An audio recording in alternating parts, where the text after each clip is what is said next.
Ladies and gentlemen, I'm very proud and happy to welcome you all for this very special evening. It's the fourth lecture in the name of John McCloy, and as you know, there's the initiative behind the John McCloy Transatlantic Forum and Democratic Vistas. The two academic initiatives are responsible for the invitation of the speakers in the John McCloy lecture. Very warm welcome to our special guest tonight, to Ivan Krastev. Please help me to welcome you.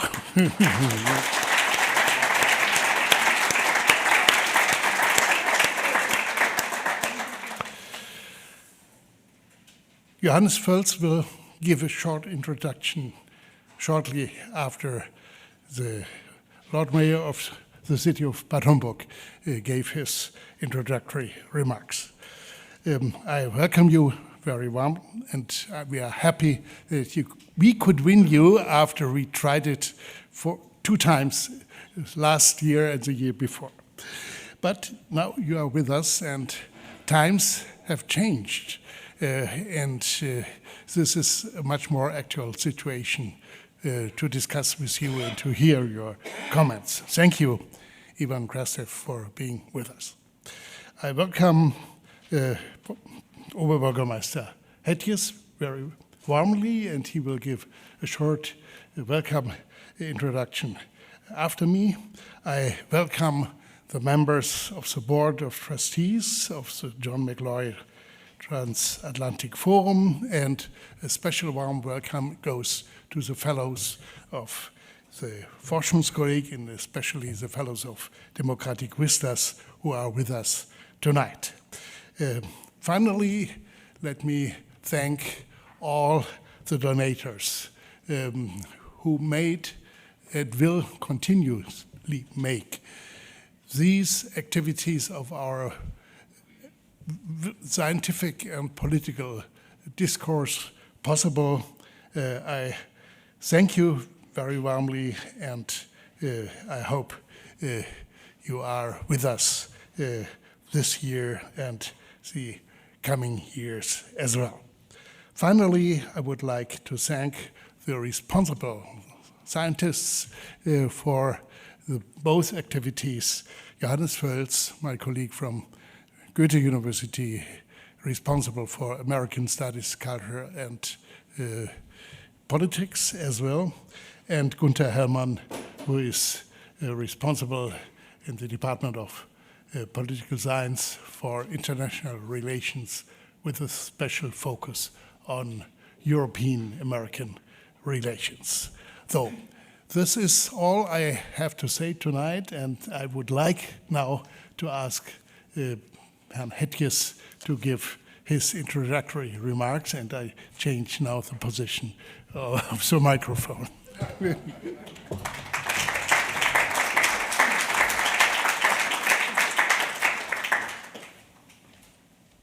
Yeah, thanks a lot, Professor Lutz-Bachmann, Mr. Krastev. Also from my side, a very warm welcome to the most beautiful city of Germany. So, yeah.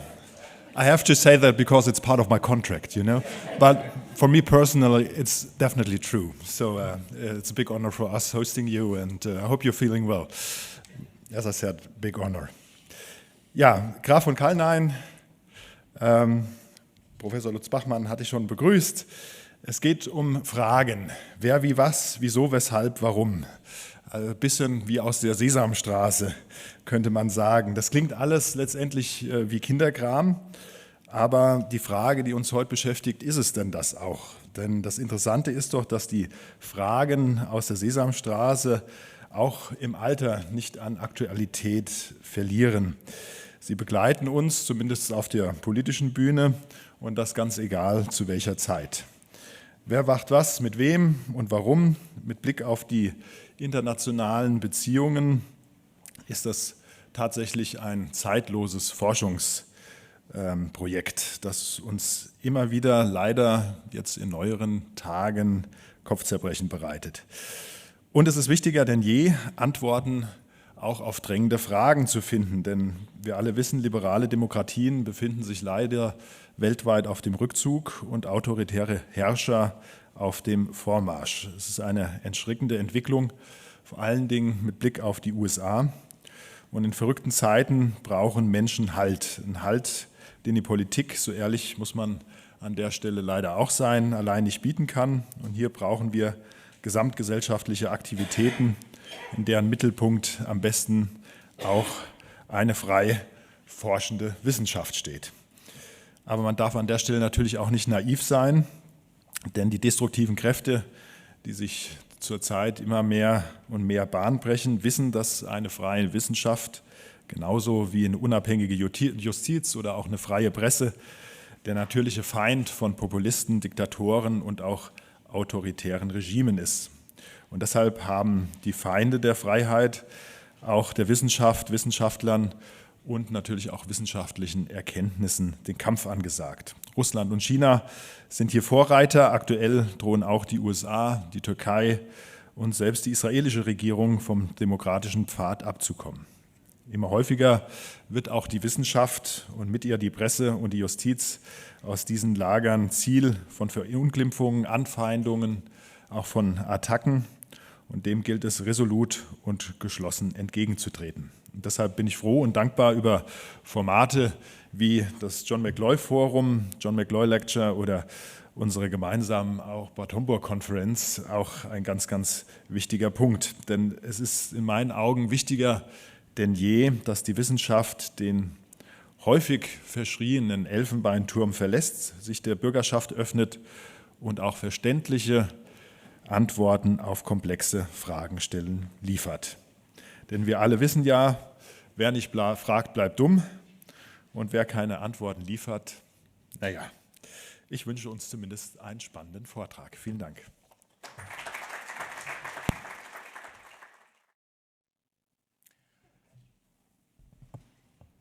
All right, good evening, everyone. I'd like to extend a warm welcome to all of you to the fourth John McCloy lecture.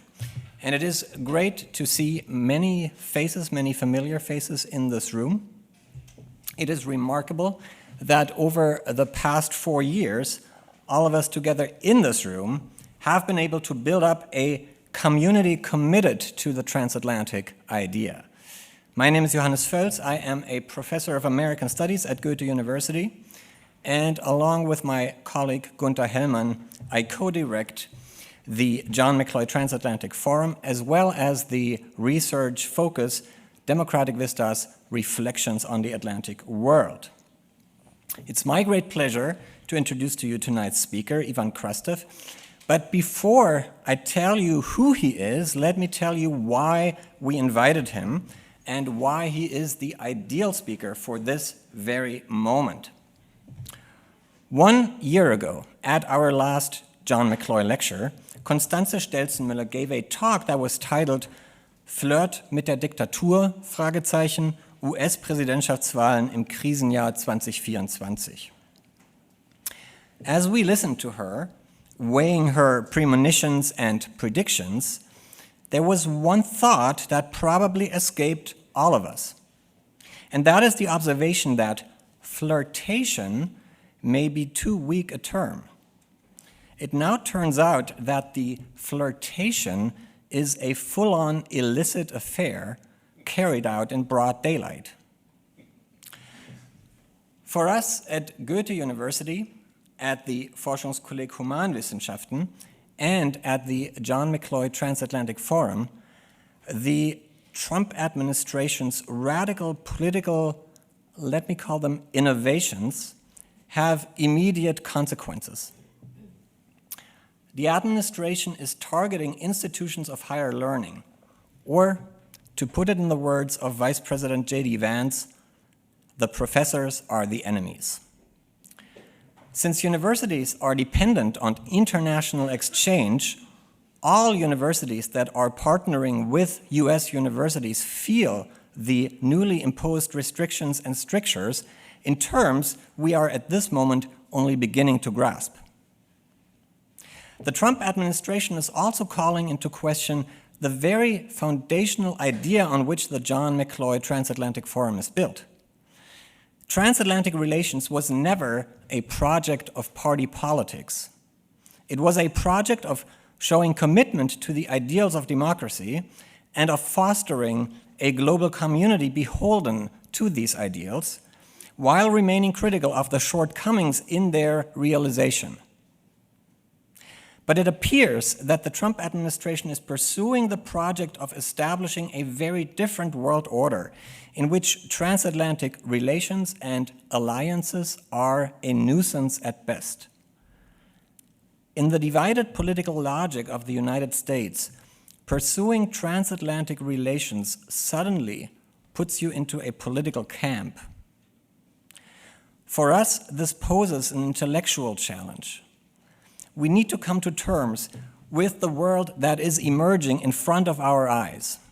We need to rethink the place transatlantic relations have in that world. Hoping for a return of a bygone era is useless and intellectually lazy. But merely deploring the mess we're in is also entirely insufficient. We need to look at our new world order with an eye to new openings and potentials. And this means we need to broaden the perspectives from which we look at what is happening right in front of our eyes. This is an incredibly demanding task, and tonight's speaker, Ivan Krastev, is ideally positioned to help us tackle it. Ivan is a world-renowned political scientist, political advisor, and political commentator.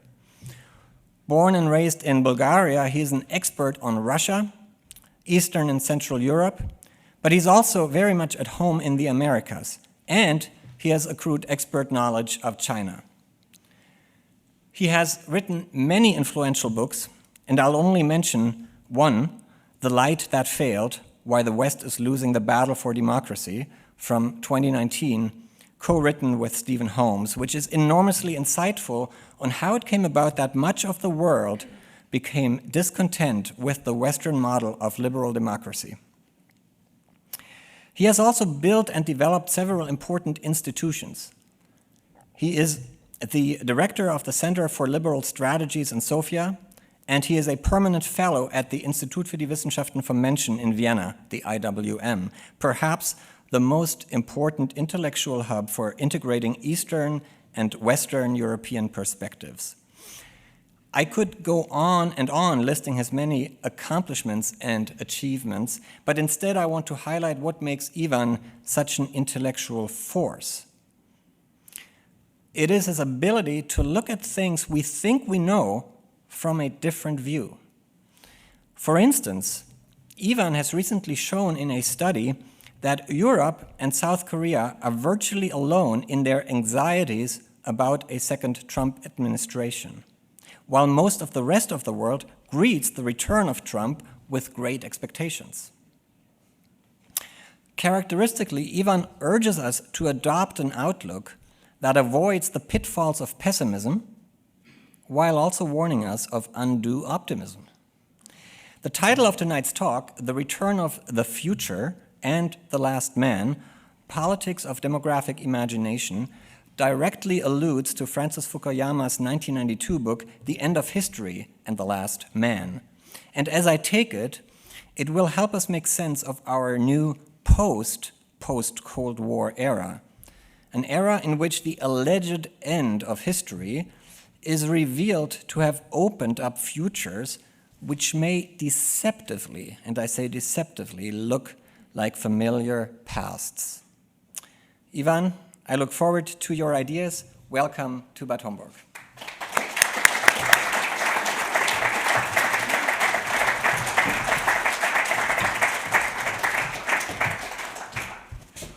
Thank you very much. It was such a generous introduction that as I heard once after this introduction saying it was so good that my father was going to enjoy it and my mother was going to believe it.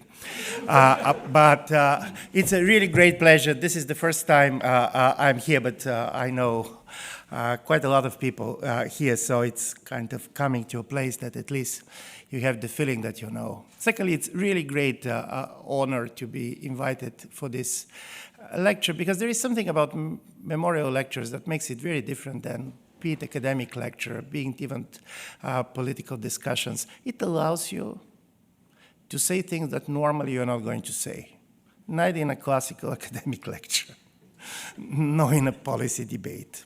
Plus, I was very lucky with the timing. You know, today is All Fool's Day, so I can enjoy the level of foolishness that normally is not allowed to people. And I'll start with something which very much continues the introduction. We are living in a special time, and it's not easy to make sense of it. And part of it is, and this is my major intuition, we are living in a revolutionary time. The change is so big, it's so radical, and in a certain way, the only revolution that we know in our life experience, at least my generation, it was 1989. So what I'll do is I'll do something that normally people don't do.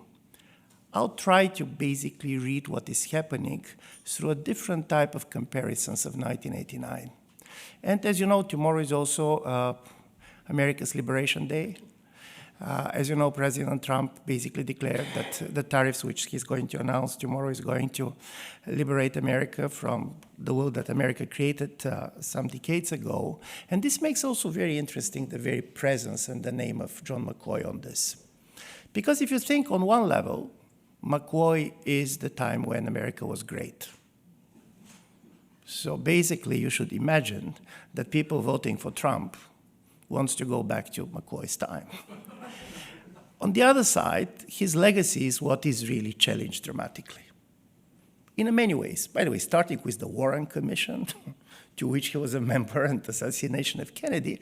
But the most important thing that basically the Trump supporters and the president himself are strongly kind of criticizing the post-World War liberal order was that it was making allies out of enemies. In a certain way, the biggest success of McCloy, making West Germany, and after that Germany, a critical American ally, is something that is put into question. As you know, the famous Trump's quote, "Why all these German scars on the streets of New York if Germany has lost the war?" And I'm saying this because this is not a trivial statement. In a certain way, you can see that suddenly allies are becoming one of the most attacked politically. You even can compare, basically, the way the American administration is going to react to certain things happening in the allied countries and the non-allied countries, or in Europe and outside of Europe, in order to understand that there is something kind of strange about it. And we should try to understand the time in which we live, mostly trying to understand things that we find strange. I do believe this is the only way, basically, to try to get idea of this time. And this is why what I decided to do is, and don't forget, John McCloy was lucky. He lived 93 years. And he died in March 1989. This was exactly the time when the famous article of Francis Fukuyama, The End of History, with a question mark, was going to the printing presses. It was published in April 1989. And in a certain way, when he was basically dying, he had the feeling that the mission of his work has succeeded. Basically, the world that he has imagined, the liberal order that was basically created after the World War II, basically is becoming a global order, and it was very much Gorbachev and the Gorbachev revolution that was making this possible. It was before basically the East European revolutions happened. But exactly because of this, I'll try to do something that on one level is going to shock all of you. I'll try to compare Trump and Gorbachev. And I'll try to compare Trump and Gorbachev, claiming that in order to understand them, first you should try to understand Trump as anti-Gorbachev, but then you should try to understand Trump as Gorbachev, but Gorbachev in the way he was seen by the old communist elites back in 1989. I have never met Trump, fortunately or unfortunately. I have met Gorbachev many times. On personal level, they're very different. Gorbachev can be anything but not a TV reality show personality. He was famous for giving long dinner speeches to the Americans for 4 hours, which was not always highly appreciated, 4 hours for a dinner speech. But he was somebody very much coming from a totally kind of a different world, of course. But they're also the same generation. And they share certain things. For example, both of them have been very much kind of shaped by the fear of the nuclear war. One of the interesting things about Trump, and something that I do believe is genuine about him, is the fear of the nuclear war, which was also very strongly true about Gorbachev. And secondly, probably you don't know, but Trump was obsessed with Gorbachev. He wanted to meet him several times, to the extent that somebody, probably one of the fools in the April All Fool's Day, dressed like Gorbachev and went to the Trump's Tower. And Trump went to meet him. And this was all over the tabloids back then. Why I'm saying this? Because on one level, of course, it's very clear to say why basically he was classical anti-Gorbachev. And for our generation, Gorbachev was quite important.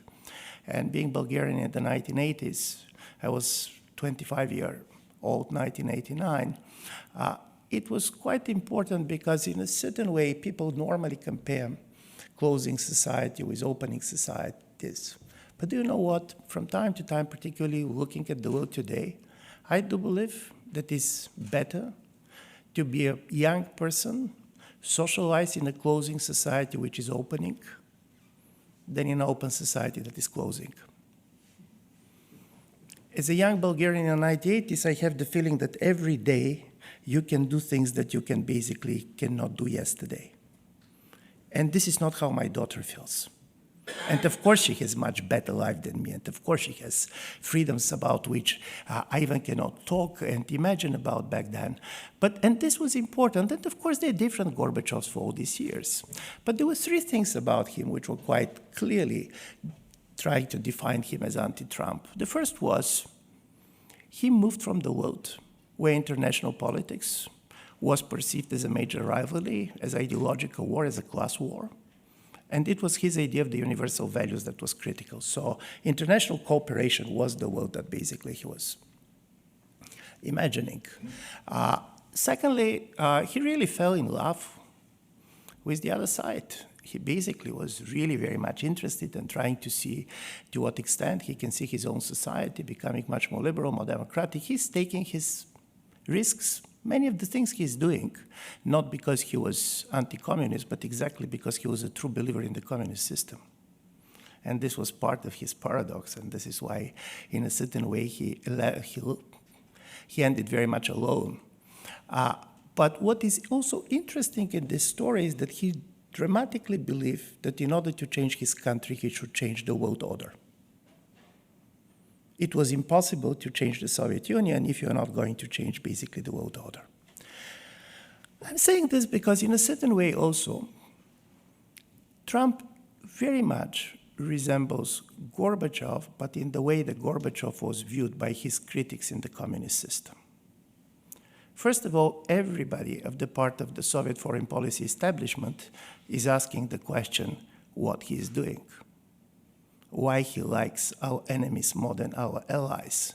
When I was listening to Vice President Vance talking in Munich, and everybody was saying we are back to 1938, listening to his speech, it was like Gorbachev speaking in East Germany in 1989, telling the leaders in East Germany, you're on the wrong side of history. Now, I'm saying this not because I do believe that there are parallels, and I'm going to make it very clear, but this is very important to understand, in my view, how the Trump revolution feels. And they're feeling there, but they're coming with the idea to tell that universal values was the biggest deception, the biggest mistake. It was basically the universalism that make America enslaved, and that the only thing that America should do is first to try to realize that politics is a zero-sum game, and particularly trade policies is a zero-sum game.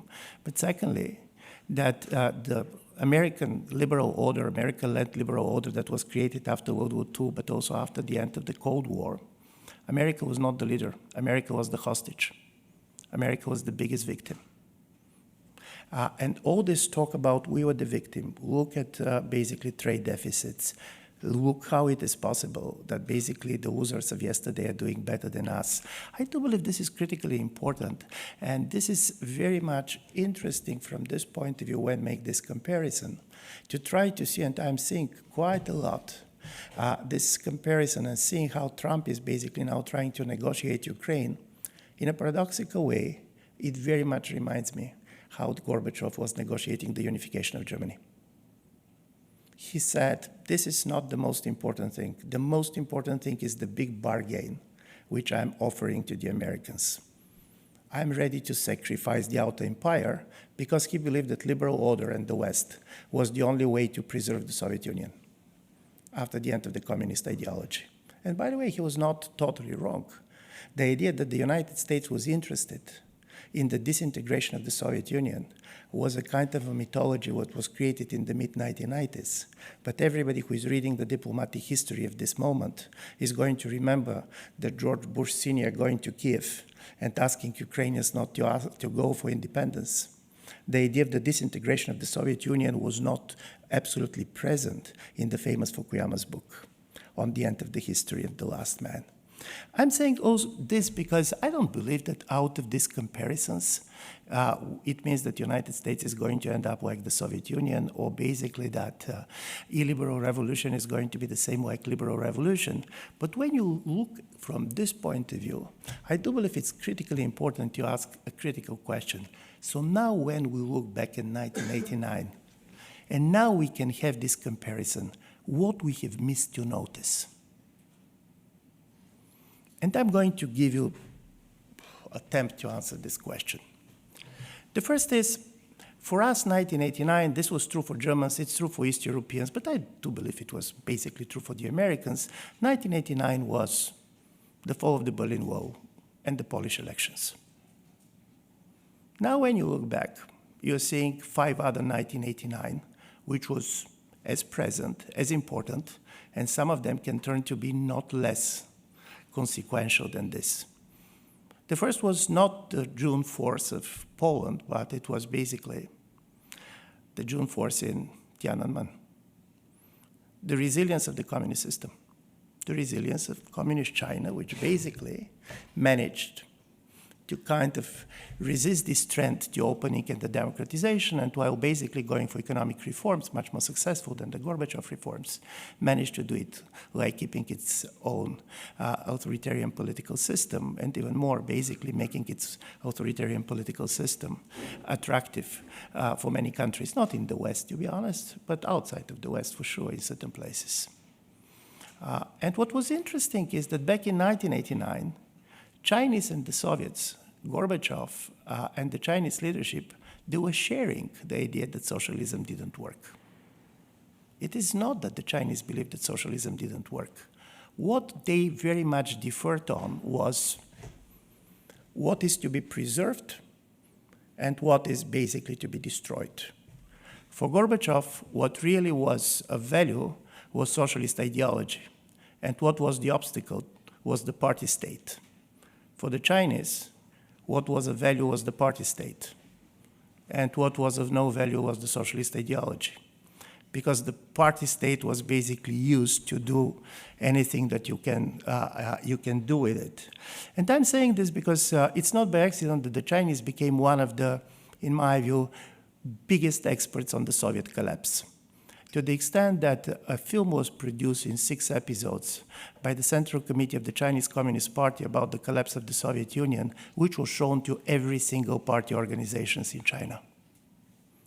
The difference between our reading of the end of the Soviet Union and the Chinese one was that we believed that it was historical inevitability. We believed that it was history itself that defeated Soviets. For the Chinese, it was a series of policy mistakes that can be avoided. I'm saying this because it was not only Tiananmen. Paradoxically, for the radical Islam, 1989 was a great year, because for the first time, it was the Taliban that managed to defeat one of Cold War superpowers. And if you're going to look at basically Osama bin Laden in 1989, And if you're going to see his comments of this period, the comment was, it's our time. It is our revolution. It is our victory. In the way, for many of us, particularly East Europeans, was difficult to understand why the Russian-Japanese War of 1905 for the non-Western countries and for the non-Western societies quite often were more important than the World War I, when for the first time a kind of a white empire had been defeated. For the same time, basically, I know now that I totally missed the importance of 1989 for the radical Islam and for everything that happened. And for Russia, it's interesting. 1989 also turned to have a much more different kind of a tale and memory. When in 2019, the independent Levada Center asked Russian population what was the most important event that happened in 1989. And you have all those that I said. You have Berlin Wall, you have Polish elections, you have Tiananmen. The answer of the 53% of the Russians was the withdrawal of the Soviet troops from Afghanistan. Funnily enough, the end of the empire was more important than the end of communism. And I'm saying also this because 1989 was critically important for nationalism. And everybody who was living in the Balkans is going to remember that 1989 was the famous Milosevic speech in Kosovo. And while there was a great excursion of East Germany's go to West Germany, there was also a great excursion of 300,000 Bulgarian Turks that have been expelled from the country. So all these different revolutions have been present in 1989. And some of them basically, 35, 40 years later, looks differently and not less important than what we are seeing now. But we have been very much focused on what happened in Germany, in what happened in Europe. I'm saying this because we can make the same mistake with the Trump revolution now. We are so much focused on what is happening in the United States that we can basically miss the fact that there are many different things happening in different places. And as a result of it, probably in 20, 25 years, of course, what happened, for example, in Soviet Union and what Gorbachev started unleashed processes which otherwise probably are never going to be there. But these processes cannot be explained simply if you're monitoring them from Moscow or Washington. They have a kind of a dynamics of their own. So in every revolution, there are always different revolutions, and all of them basically incredibly radical in their own way. And I'm saying this because for me, and this is the second part of my talk, is what we're missing now. What are the sources of this strange revolution, which on one level is revolution from above?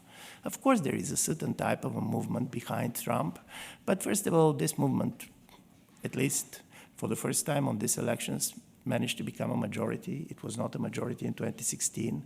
And obviously, there are very different parts of it. There are different people voting for very different reasons for Trump. There was a much more anti-Biden vote than simply kind of a classical crystallization of the change. But what is there something that is important and what we are missing and which is probably going to help us understand certain things? And here come my kind of a major argument, and this is something that I have been working on for the last 2 or 3 years. Probably it's going to be a book coming out of it. But probably some of you know, if you have been rereading recently, Fukuyama's The End of History and the Last Man, a man called Donald Trump appears in the book. And he appears in the last chapter. But not about the end of history, but about the last man. And he appears because basically Fukuyama is asking questions, who are going to be the heroes of post-heroic society? What is going to happen when democracy is becoming kind of the prevailing doctrine, when all the world in one way or the other is going to agree that liberal democracy is the final destination, when we're going to have this last man who is married for democracy but not necessarily in love with it, flirting with others, as we learned. And then comes the story, are people like Trump, who is successful, for example, in his real estate business and others, are they going to be satisfied enough? This was the question, and this was the context through which basically Fukuyama was coming. And I found the idea of the last man critically important, but it is not the Fukuyama's last man that it interests me. And this is also not the last man that you can see in the ecological movement, very much people talking about the last human as a result of the fact that basically global warming is going to make probably the Earth a very difficult place to live on. I do believe that behind this Trumpian revolution, there is something that I'm going to call the politics of demographic imagination. The fear that you are the last Bulgarian, the last German, the last white man. And from this point of view, there is one other 1989 that should be mentioned. 1989 was the year in which a young interpreter called Elon Musk left South Africa. And this was this kind of an experience of basically suddenly you understand that you're a minority. And basically starting to develop this kind of a fear that there is not enough of you, and as a result of you should have at least 12 kids, is something that is critically important to understand this kind of a major shift. Listen, demography is something that was always important for politics.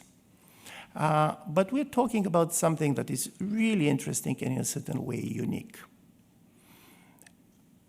We are living in a world in which suddenly this is a world infected with childlessness. People like Vance can talk about this for years, but there is a certain type of a reality which is there, and the reality is that basically between 2015 and in 2015, the fertility rate in the world went 2 times lower than it was in 1965. Majority of people in the world live in countries in which basically they're beyond the reproduction level, which means that if they're not going to be migration, most of these societies are not going to reproduce themselves. How this is happening? By the way, it's happening everywhere. It is happening in democratic countries, and this is happening in authoritarian countries. China has basically a major demographic problem. It is happening in rich countries, but this is also happening in very poor countries. Big countries and small countries. And do you know what? We don't know how to explain it because this is the result of the individual choices of hundreds of millions of people who, for one reason or the other, decided to have 1 kid, 2 kids, not to have kids. But this idea of kind of a dramatic demographic decline creates this sense of a kind of a demographic catastrophe and the sense of decadence that, in my view, is extremely important to crystallize some of the fears on which the Trumpian revolution was based. And there are countries in which, to be honest, some of the figures are dramatic. I don't know, because these days now you have a much more writing about this. But South Korea is the most dramatic case of it. In order to have a reproduction of society, you need 2.1 children per woman. In South Korea, the figure is 0.7, which means that every next generation is 1/3 of the previous generation. If something is not going to change dramatically, and if there are not going to be migration, in 20 years, South Korea is going to lose 50% of its population. I'm saying this because the scale is something very important. And outside of sub-Saharan Africa, there are very few kind of places where you're trying to see this demographic transition, which is have a different logic. And it is not simply that you have these numbers. The problem is that demographers all the time produce projections. Listen, these projections can turn to be wrong, but the problem is that we are living with projections. And we at least believe that we know how many people are going to live in 2050, how many are going to live in 210. And basically, being Bulgarian, I'm a representative of one of the countries which has the fastest demographic shrinking in human history in the absence of war or natural desire, because of not so much low birth rates, which are low but nothing dramatic, but also because of outmigration. And suddenly, you stand up and end with something that basically very popular on the far right French philosopher René Girard is calling mimetic apocalyptics. So when you go and talk and ask somebody like Russian President Vladimir Putin why the Russian women do not want to have kids, the story is because they're basically imitating the Western women. Because this is the result of the cultural war of the West. And I'm saying this because this demographic imagination, which is very much based on demographic projections, is critically to understand the nature of what is happening and the nature of the support that I do believe Trump and some of the far-right movements are getting. Several years ago, the psychologist colleagues from the New York University made the following experiment. They took two comparable group of people, all of them white Americans, and one of them were given the results of the projections that in year 2042, white Americans are not going to be majority. But I'm telling you all this, I don't want to go into classical demographic stories, how you're going to define white Americans and so on, but okay, they're not going to be majority. So they learned this. The other group didn't know this. And while these groups were comparable on the level of their political views and basically their incomes and their education, suddenly the group that have learned that the white Americans are not going to be majority in 2042 suddenly turns much more conservative when it comes to immigration, when it comes to equal rights. And the fear that basically, because we don't have kids, others are coming, and not simply that they're going to take our jobs, they'll start voting. And from this point of view, this kind of a fear of being outvoted is critical in a democracy, because normally we're telling ourselves that power changes in a democracy when people basically are changing their views. But power also changes when the population changes. The migration wave in Israel after the end of the Soviet Union, and basically you end up with a big 15% of new voters and so on, and they can change things. Why I'm telling you all this? Because I do believe that demographic imagination plays the same role for this type of a major revolutionary change that we see triggered by Trump, which liberal ideology played in 1989. And I'm going to end up using this to give you a kind of a very specific interpretation, also for some of the reasons of Russia's war in Ukraine. Listen, normally, you know that every war has more than one reasons. And it's very difficult to see which of them are going to be more important than others. Obviously, you have the Russian imperial historical tradition and this sense of losing empire, which is typical for all kind of a post-imperial states. For sure, Russians were not very happy with NATO's expansion. And also, of course, there was people who were making a valid argument that the fear that democratic Ukraine is going to become a factor that is going to delegitimize power in Putin's Russia was also one of the reasons for the war. But demographic fears were a very important reason for the war too. And one, basically, you look at the war, what is the thing that is most difficult to explain? And this is kidnapping of kids.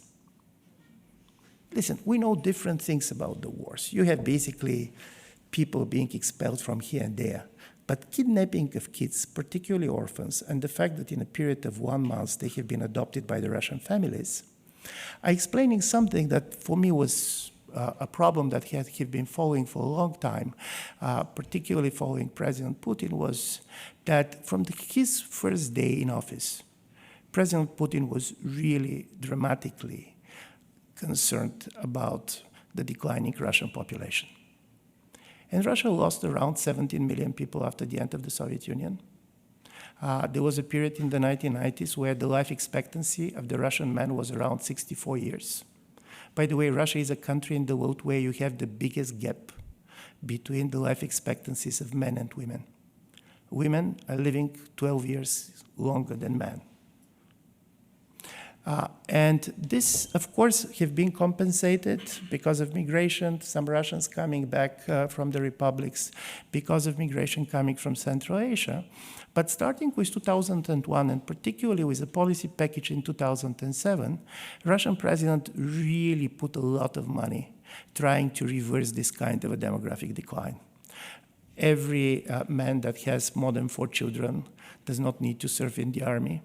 there was a lot of money being basically put on the mother capital because for reasons that even now I mentioned, the women were much more important basically for sustaining the Russian families. For a while at least, it had the feeling that it worked. And then starting with 16, 17, you can see decline back. And also, strangely enough, COVID was very, very bad for Russia. More than 1 million people, excess deaths, and so on.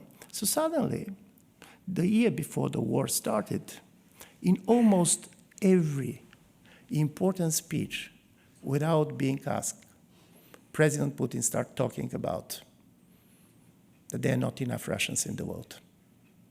He was going back and quoting a certain prediction and calculation being done by a great Russian chemist of the 19th century, Dmitry Mendeleev, who said that in year 2001, there are going to be around 500 million Russians in the world.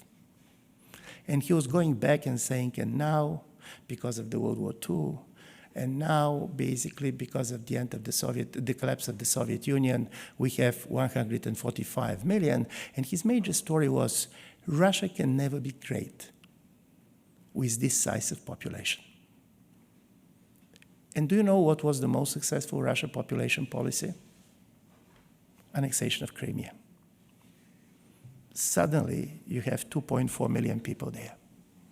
And I'm saying this because, seen from outside, Russia's war in Ukraine is perceived as a territorial war, and I do believe President Trump, being somebody who is in the business of real estate, is very much ready to see it as the territorial war. But in a certain way, I do believe it much more resembles something that specialists on America are going to remember, and this is called the Morning Wars of the 17th and 18th century. In 18th century, some of the Native American tribes basically have these morning wars, which were very special wars. They were not for glory or for territory, but you're attacking basically another tribe and you're kidnapping people just to replace the people that you're missing. Kids and women particularly. And this idea to try to make Ukrainians Russians, to basically get them there. It's about the story, it's not about territory, it's not about economy, but basically these are Russians, and if they are not Russians, they can become Russians. And that basically this is Russians under spell, as the former President Medvedev said it, in my view, critically important, and at least one of the factors that explains why the war started and how the war was conducted. I'm going to end up on this because I do believe that, at least for me, the power of the demographic imagination and the fact that in a certain way demographic anxiety is behind many of the things that we are seeing and we are hearing, because don't forget, the fear of not having kids is also the fear of who has the kids. It's something that is critically important. And from this point of view, we're going back to where very much the debate was in the 1990s. When Fukuyama was writing his article on the end of history, and by the way, the article is much more interesting than people are trying to ridicule it now. He really got an important trend. In his article, everything was moving. Ideas have been moving. Capital was moving. Goods was moving. The only thing that was not moving were the people. And then basically, you have another political scientist which was totally preoccupied with the demographic changes as explaining what is happening, and this was Huntington. This was about the clash of civilization, but it was particularly about his book, Who Are We? And I'm saying this because this kind of a demographic determinism as an ideology, and the fear that because we cannot reproduce our societies, we are living in under the kind of a danger of a civilizational suicide, is so important that in my view it also very much defines a Trump administration to a place like Europe. In a certain way, for him, he managed basically to convince himself that America should be not like Europe. We are not going to allow this to happen. On this, he very much went and bought President Putin's idea that what is happening, the fact that basically we don't have kids, is the results of the cultural war, and this basically should be blamed on liberalism, on feminism, on everything that you want. And I'm saying this because we are going to live in this world, and probably in a certain way this is going very much to define also some of the relations and some of the tensions we are going to see. How to act in this world is a question that I cannot answer, but I'm sure that basically John McCloy is going to find the world in which we are as not less kind of a puzzling than the world in which he was living. Thank you very much.